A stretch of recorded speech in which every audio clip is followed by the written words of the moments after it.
Nous allons bientôt être contrôlés et dirigés par des intelligences artificielles. Le plus fou et le plus grand réseau de super ordinateurs jamais construit jusqu'ici va voir le jour et il va servir de cerveau à cette IA toute puissante. Mais d'abord, nous verrons la révolution médicale incroyable qui se prépare, avec cette fois un traitement innovant qui promet de combattre l'obésité de façon inédite. Ensuite, du nouveau dans la robotique. Des chercheurs ont réussi à donner de la peau artificielle à des robots et leur donner la sensation du toucher. Puis nous explorerons comment la start-up chinoise WeRide est en train de secouer le marché des véhicules autonomes en s'attaquant aux routes américaines. Nous parlerons enfin du méga réseau de super ordinateurs qui pourrait bien inaugurer l'ère de l'intelligence artificielle générale. Une avancée qui va enfin dépasser l'intelligence humaine elle-même. Et on finira par découvrir comment des drones révolutionnaires sont en passe de changer le nettoyage des gratte-ciel. Accrochez-vous car ce que vous vous apprêtez à voir va changer le monde. Et on ne perd pas plus de temps, on y va. Ok, alors comme je vous le disais, commençons par une avancée incroyable en médecine. Nous allons voir le premier traitement prometteur contre l'obésité. Et imaginez un médicament capable de vous aider à perdre du poids, sans pour autant sacrifier le plaisir de manger. C'est une réalité grâce à une nouvelle classe de traitement basée sur des analogues du GLP-1. Alors d'après les docteurs-chercheurs, ces nouveaux médicaments ne sont pas de simples coupe-faim. En fait, ils imitent une hormone naturelle de notre corps, le GLP-1. Celui-ci joue un rôle clé dans la régulation de notre appétit.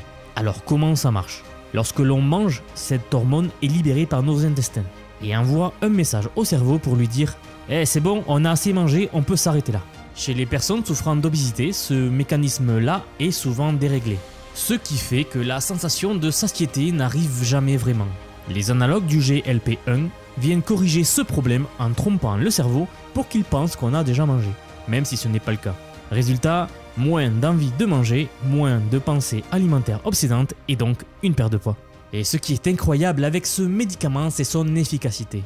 Des patients rapportent qu'ils ne pensent tout simplement plus à la nourriture. Imaginez ne plus ressentir ces fringales courantes qui gâchent la vie de tant de personnes.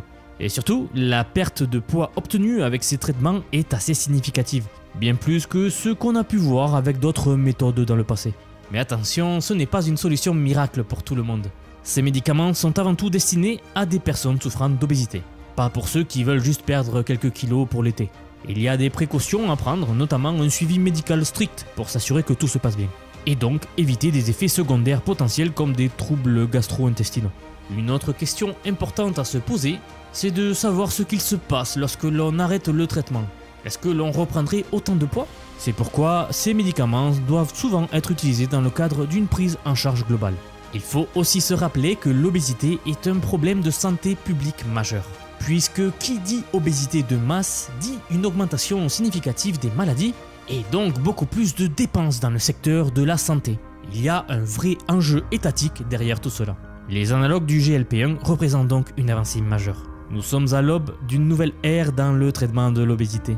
Grâce à ces nouvelles molécules, des milliers de personnes pourraient retrouver une vie plus saine, libérées donc du poids au sens propre comme au sens figuré. C'est une avancée médicale que nous devons saluer. Bien sûr, tout en restant conscient des enjeux médicaux et éthiques qu'elle pose. Mais moi, comme d'habitude, je continuerai à m'informer sur les évolutions dans le domaine de la médecine. Car si vous me suivez, vous savez que récemment, le domaine de la médecine est en train de connaître un boom sans précédent, avec de possibles nouveaux traitements contre le cancer, contre le diabète, maintenant contre l'obésité et d'autres. Donc en tout cas, je continuerai à m'informer pour vous. Allez, passons à la suite. Parlons maintenant d'une évolution incroyable dans le domaine de la robotique. Et il faut que je vous dise que des chercheurs en Allemagne ont réussi à franchir un cap assez important. Ils ont développé une technologie qui permet aux robots de ressentir le toucher humain. Et cela sans avoir besoin de cette peau artificielle coûteuse dont on entend souvent parler et dont on a déjà parlé sur cette chaîne d'ailleurs. Et oui, vous avez bien entendu, ces robots n'ont plus besoin de peau high-tech pour comprendre ce qu'il se passe autour d'eux. Alors comment font-ils cela? Eh bien tout se passe à l'intérieur du robot. Imaginez des capteurs ultra-sensibles placés dans les articulations du robot, capables de détecter la moindre pression, le plus petit des mouvements. Ces capteurs sont reliés ensuite à un cerveau informatique, et c'est là où un algorithme d'intelligence artificielle qui est capable d'apprendre et d'interpréter ce qu'il ressent va jouer.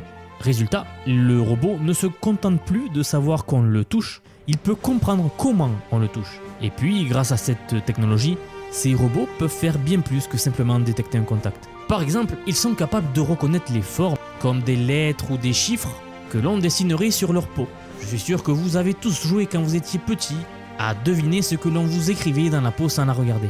Vous savez comme écrire par exemple un S sur le dos de quelqu'un et qu'il sache que c'est un S. C'est ça la sensation de toucher. Imaginez par exemple écrire la lettre A sur le bras de votre robot et qu'il le reconnaisse instantanément.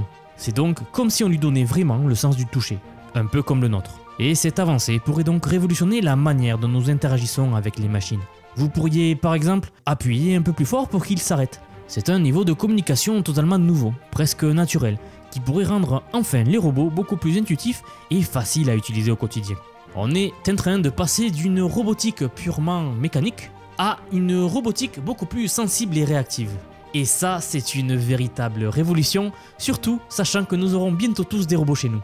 Et en fait, dans un futur pas si lointain, ces machines pourraient bien devenir de vrais partenaires de travail encore plus efficaces, mais aussi plus humains dans leur manière d'interagir avec nous. Nous avons vu il y a quelques jours le lancement d'un robot commercial. Et bien voyez maintenant comment le progrès dans ce secteur va vite. Vraiment, je suis convaincu qu'à l'avenir, le secteur de la robotique sera le plus gros marché qui n'ait jamais existé dans nos sociétés. Beaucoup plus que le marché automobile par exemple, ça c'est sûr. Donc je continuerai à regarder ce secteur et vous tenir informé. Maintenant, passons à la suite. Après avoir exploré les avancées dans le domaine médical et dans le domaine de la robotique, passons maintenant dans une innovation dans le domaine des voitures électriques et autonomes. Cette fois, c'est la start-up chinoise WeRide qui fait les gros titres, après avoir reçu le feu vert pour tester sa flotte de véhicules autonomes sur les routes américaines. Imaginez un jour où vous n'avez plus besoin de conduire pour vous rendre au travail, faire vos courses et tous vos déplacements. Ce futur est de plus en plus proche grâce à des entreprises comme WeRide, Tesla et d'autres. Basée en Chine, cette start-up est déjà bien établie dans le domaine des véhicules autonomes, avec des licences pour opérer ces robotaxis dans des endroits comme les Émirats Arabes Unis ou Singapour. Mais cette fois, WeRide s'attaque à un marché clé, le marché des États-Unis et plus précisément la Californie. La Californie, c'est un peu le Saint Graal pour les entreprises de véhicules autonomes. C'est là que se joue la course à la domination de cette technologie. Et c'est récemment que WeRide a reçu l'approbation de la California Public Utility Commission pour tester ces véhicules autonomes avec des passagers à bord dans la région de San José. En fait, cette autorisation est cruciale car elle permet à WeRide de franchir une étape importante dans sa quête pour devenir un acteur mondial. Cependant, tout n'est pas encore gagné. Pour l'instant, WeRide ne peut pas encore facturer ses services à des clients aux États-Unis. Les tests se feront principalement avec des employés de la start-up eux-mêmes comme passagers.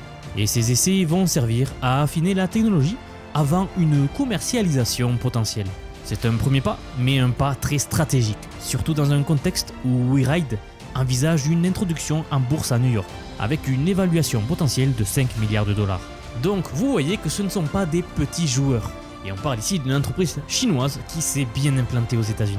Mais bien sûr, cette entreprise va devoir faire face à de la concurrence, et quelle concurrence? Nous parlons notamment de la compagnie de Waymo, la filiale d'Alphabet, donc la maison mère de Google, qui opère déjà des centaines de véhicules autonomes à San Francisco et Los Angeles. On pourrait également penser à Tesla, mais il y en a beaucoup d'autres dans les parages. Donc vous l'aurez compris, l'arrivée de WeRide en Californie intensifie la compétition dans le secteur des véhicules autonomes. Un secteur en constante évolution et rempli de promesses. Et j'espère que vous avez vu le lien entre robotique et véhicules autonomes. Ce sont deux technologies qui vont fortement marquer notre futur. Nous aurons tous bientôt des robots chez nous et nous utiliserons tous bientôt des voitures autonomes, de la même façon que nous appellerions un taxi. Alors des robots chez nous, des véhicules qui conduisent tout seuls, des avancées très rapides dans la médecine. Comment cela est possible? Eh bien tout cela est basé sur une seule et une unique chose, l'intelligence artificielle qui régit tout cela. Et comme je vous le disais en introduction, parlons d'un projet qui va certainement redéfinir ce que nous appelons intelligence artificielle. Un réseau de super ordinateurs qui sera opérationnel dès septembre et qui sur le papier va nous amener à franchir une étape historique vers l'AGI, l'intelligence artificielle générale. Alors vous avez peut-être déjà entendu parler de Ben Goertzel, le célèbre pionnier de l'IA, connu pour avoir créé le robot humanoïde Sophia. I'm Ben Goertzel, I'm the chairman of the Artificial General Intelligence Society. Vous savez, nous avons déjà eu l'occasion de parler de ce robot-là. C'est un robot ultra réaliste et qui est assez bluffant si vous ne l'avez jamais vu. Bref, son créateur est de retour, mais cette fois-ci avec un projet encore plus ambitieux.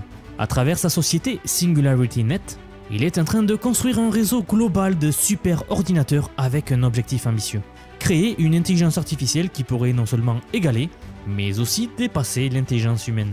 À l'avenir, nous vivrons sans doute dans un monde où les machines ne se contenteront plus de suivre des instructions ou de traiter des données massives, mais où elles seront bien capables de penser, d'apprendre et même d'évoluer de manière autonome. C'est ce que l'on appelle AGI, l'intelligence artificielle générale. Et c'est bien l'objectif de ce nouveau réseau de superordinateurs. Alors comment fonctionnera ce nouveau réseau ? SingularityNet ne fait pas les choses à moitié. Ils utilisent les technologies les plus avancées disponibles aujourd'hui. Des processeurs de calcul Nvidia, des processeurs AMD de pointe et bien d'autres innovations. Leur mission, c'est de migrer d'un modèle d'apprentissage basé sur de grandes quantités de données vers une forme d'intelligence de machine beaucoup plus avancée, capable de prendre des décisions par elle-même. Le premier superordinateur de ce réseau devrait être opérationnel dès septembre, avec un déploiement complet prévu pour 2025. Pour la faire très simple, imaginez ce réseau de superordinateurs comme un entrepôt géant qui va servir de cerveau à des intelligences artificielles. De la même manière que notre cerveau est composé de plein de neurones, vous pouvez imaginer ici des milliers et des milliers d'ordinateurs entreposés dans un entrepôt qui serviraient de neurones à tout un méga cerveau. Et c'est là que la vision de SingularityNet va bien au-delà. Ils cherchent donc à créer une intelligence qui peut véritablement penser, résoudre des problèmes complexes et même innover dans des domaines allant de la recherche scientifique à la recherche nationale. Et pour gérer ce pouvoir, ils sont en train de développer également un logiciel spécialisé pour assurer l'efficacité et surtout la sécurité de ce cluster de superordinateurs. Car oui, la promesse est ici énorme, mais si l'on arrive à faire ça et que l'on maîtrise un peu mal, cela peut rapidement nous échapper des mains.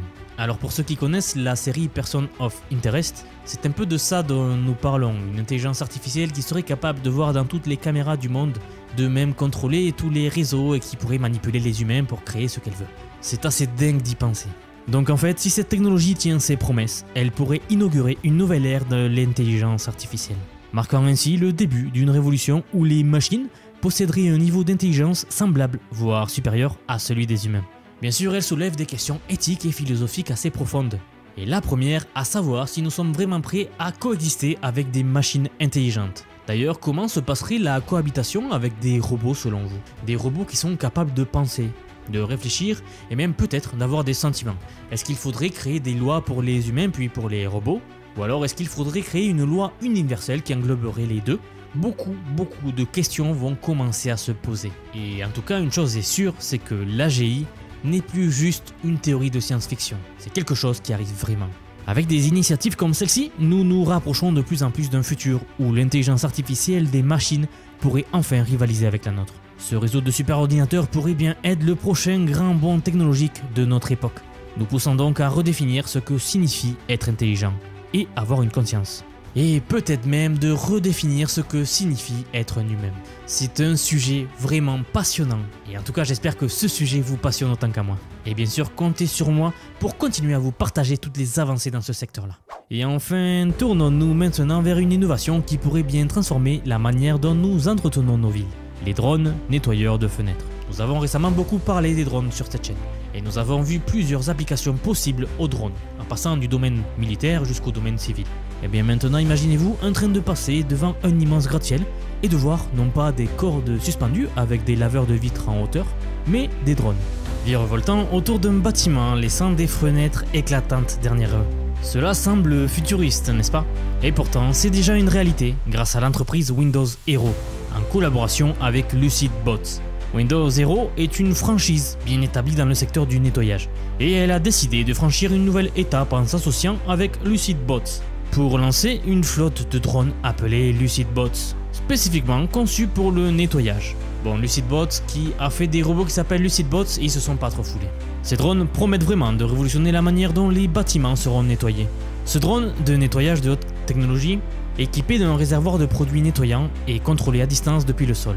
Il est capable de couvrir de vastes surfaces rapidement et efficacement, en s'attaquant même aux zones les plus difficiles d'accès. Fini les longues heures de travail pour des équipes suspendues dans le vide. Ces drones peuvent accomplir des tâches en une fraction de temps, avec une sécurité accrue. En fait, la technologie développée par cette entreprise permet de réduire le coût de nettoyage jusqu'à 80%.